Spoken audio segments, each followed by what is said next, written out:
Hey everyone, welcome to the wooden porch sign tutorial. A few things you're going to need to make this project are a piece of wood. You can use pine or cedar.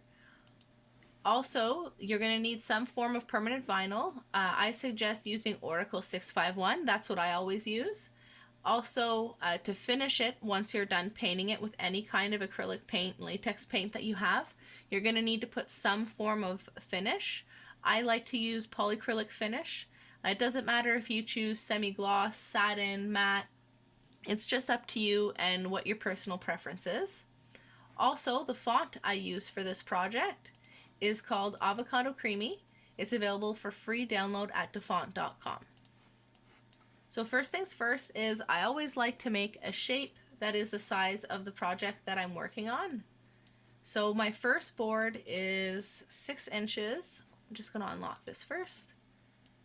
6 inches by 24 inches.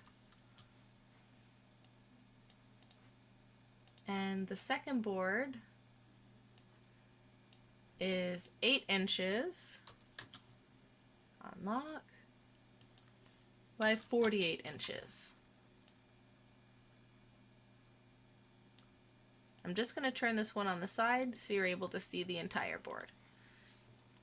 Okay, so we're going to do a welcome text on both of these.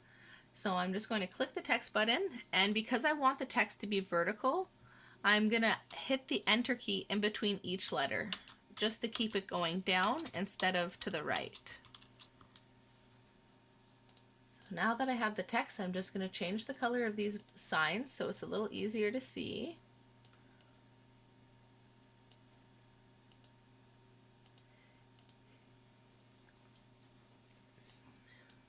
And make this a bit bigger. I don't really like how thin it is, so I'm just going to select the font, unlock it down here, and make it a little bit wider. Now that that is done, select the font and click on Alignment, Center. This will keep all of the font directly underneath itself. It just looks a lot neater this way.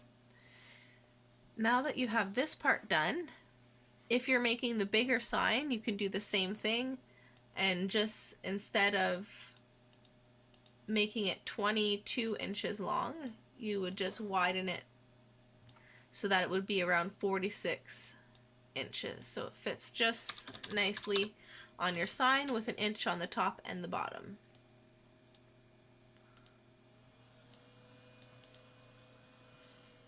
Okay. So now we're going to select the text and click on Group.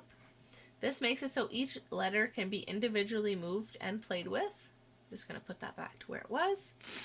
So we want to remove the O from this text and replace it with something pretty, a Christmas tree, a snowflake, a star, anything like that. So I'm going to select this text, ungroup it, select the O, delete it. Now if you want to add a shape, you can just click the shape button, add your star or your heart. But personally, I want to add a snowflake, so I'm going to click on the image button to get to the Cricut image bank. I wrote in snowflake and searched it, and these are the options that show up. Some of them are free, some of them have a price. If you have Cricut Access, you won't see a price, they'll be free for you. But if not, you'll have to pay to have access to these ones. So just select a free one to continue. So I like this black one. It looks a lot like an O. That's the one I'm going to select. It'll show up here, and then click on Insert Image. Now that it's in my project, I'm going to move it over to the welcome sign. Just going to make sure it's centered by selecting all of the letters by holding down Shift and clicking them one at a time. Align, center. And now that they're all centered and it's smaller than 23.5, you can click Attach. This way, when your machine cuts it, it'll cut this in one solid piece so you can apply it all at once instead of one letter at a time. If it's not attached when you go to cut it, the mat will just put them anywhere. It won't keep this order. So you're going to want to do the same thing and create another snowflake. So now that it's attached, if you duplicate it, it'll duplicate the entire thing. So I'm just going to click over here on the right in the layers, only on the snowflake, and duplicate it. Make it a little bigger so it fits better. And I'm going to do the same thing on this one by clicking the first letter, holding down Shift, and clicking all of the letters. I can align it, center horizontally. Now that it's all straight, you can attach it. But since this one is bigger than 23.5, you can't cut it in one solid piece. You can only cut a maximum of 23.5 inches. So you click the first letter, select the second letter. You're still under 23.5. Select the third and the fourth.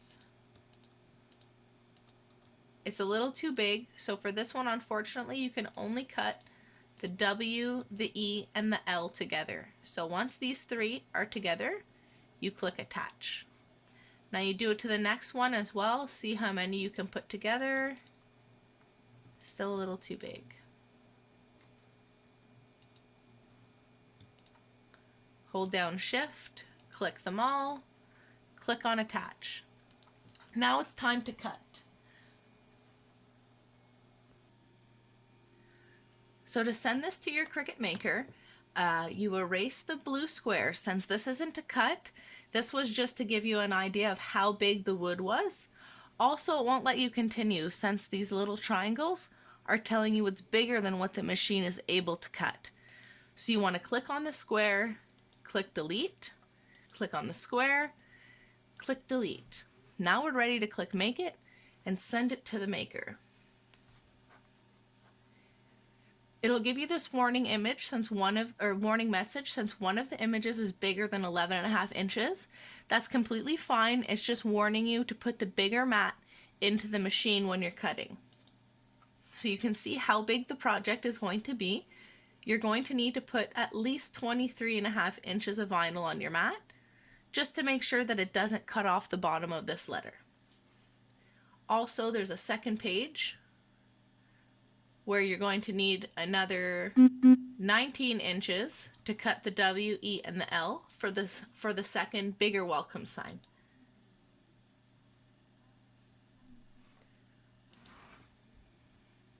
When you click Continue, it'll ask you to connect to your machine.